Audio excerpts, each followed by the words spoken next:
के मुताबिक इस्तकबाल बहुत बड़ा होगा, या मतलब इसमें कह रहे हैं कि क्या एक सियासी मैं कह रहा हूं कि सियासी बड़ा पावर शो होगा अगर मियां साहब जब भी वापस आते हैं इस दफा। देखिए, ये कोई मैं अनहोनी सी बात नहीं कर रहा हूँ। बिल्कुल ठीक।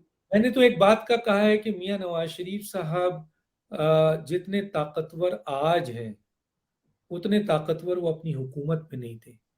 जितनी इस वक्त पॉपुलैरिटी उनको मिल चुकी है, उतनी पॉपुलैरिटी हुकूमत में नहीं थी। नहीं और थी। ये अल्लाह का शुक्र भेजें कि ये इमरान खान साहब की दुश्मनी और इंतकाम और निज़ाम की दुश्मनी और दूसरा साकिब निसार जैसे लोगों की गलत फैसले हैं, जिसकी बुनियाद पर वो एक मजलूम की हैसियत इख्तियार कर गए और इस तरीके से अवामी तौर पर वो बहुत ज़्यादा और मकबूल हो गए।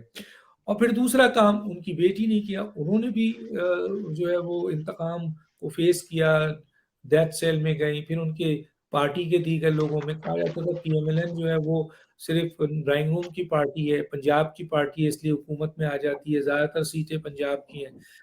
पीपल्स पार्टी ने कुर्बानी दी है, ये दूसरी सियासी जमातों ने कुर्बानी दी है। तो इस दफ़ा ये चीज़ें अब मोहतात होना पड़ेगा। ये जुमला पीएमएलएन पे नहीं आएगा। उनके लीडर काफ़ी जेल में गए, शहबाज शरीफ, हमजा, खुद नवाज शरीफ, मरियम नवाज साहबा सारी डेथ। टॉप की पार्टी गई सर। तो मैंने कहा कि राना सनाउल्लाह, ख्वाजा साद रफीक सब जेल में गए और उन चीज़ों से, प्रोसेस से निकले वो। अब ये नहीं है जमानत हुई तो निकले, ऐसे ही नहीं कि किसी ने ऊपर से हाथ डाला और जो है वो उनको निकाल के जेल से बाहर कर दिया। जमानत हुई, अगर किसी को सजा देनी है तो वो फिर अदालत के जरिए दिलाई गई, और अगर किसी को जमानत पे रहा होना है तो वो भी अदालत के जरिए रहा होके आए। तो कहने का मतलब ये है कि इस वक्त जो मौजूदा सूरत हाल है, फिर आप देख लें इलेक्शन, फिर आप गिलगित बल्तिस्तान देख लें, फिर आप आज़ाद कश्मीर देख लें, किस तरह लोग उमड़ आए, रिजल्ट पे मत जाए। अवामी वहाँ इस्तकबाल आप देखें, जो माजी में नवाज शरीफ को इतनी पजीराई नहीं मिली थी जितनी पजीराई मरियम नवाज साहबा को आपके आज़ाद कश्मीर में मिला है, गिलगित बल्तिस्तान में मिला।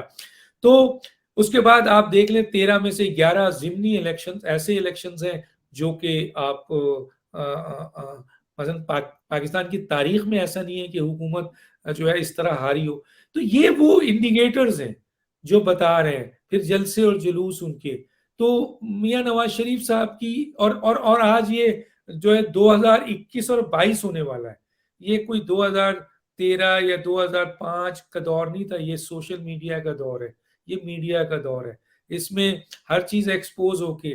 तो मैं समझता हूँ, बिल्कुल समझता हूँ, मैं नहीं बल्कि बहुत अहम तरीन लोग भी ये समझते हैं और मैं इसकी तस्दीक करता हूँ कि और इसकी सारी जिम्मेदारी उन लोगों की है जिन्होंने इस पार्टी को खत्म करने के लिए गलत तरीके चुने, जिन्होंने मियां नवाज शरीफ साहब पर भारी इल्जाम लगाया और साबित नहीं कर सके। देखिए, ये कुदरत का निजाम है, ये एक एथिक्स है, ये एक तरीक़ेकार है, ये ह्यूमन बीइंग है, ये आप और मेरी सोच का हिस्सा है कि आप किसी पे इल्जाम लगाएं और साबित ना कर सके तो मुल्जिम जो है वो मजलूम हो जाता है और जो लगाने वाला है वो जालिम हो जाता है। तो 3 साल 3.5 साल तक आपने जो किया अवाम ने देखा, और दूसरी तरफ अवाम को आपने पीस दिया। तो अपोजिशन की तरफ अवाम देख रही है, तो अपोजिशन का सबसे बड़ा लीडर कौन है? नवाज शरीफ।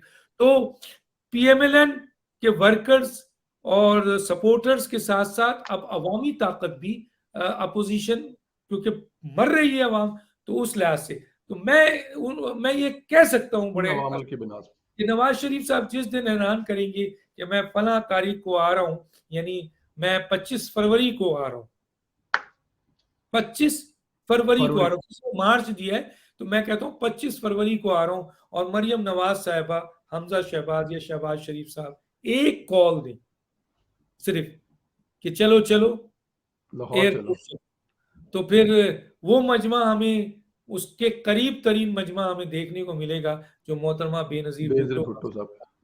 इसमें कोई दो 1988। राय नहीं है। हुकूमत चाहे जितना भी बुजदार साहब को ताकतवर कर दे, जितना भी वो कर दे, अवामी ताकत का मुकाबला कोई नहीं कर सकता है। और ये वो अवाम नहीं है जो 2002 की थी या 2005 की थी, ये अवाम 2021 की अवाम, याद रखिएगा। बिल्कुल ठीक, इसमें कोई शक नहीं डॉक्टर साहब, बिल्कुल ठीक हो गया। ये आपके सारे के सारे जो जिस बिना पे आप कह रहे हैं वो बिल्कुल सारे डॉक्टर साहब, प्रोग्राम का टाइम बहुत ज्यादा हो गया, लेकिन ये आखिरी सवाल मैंने संभाल के रखा हुआ था, ये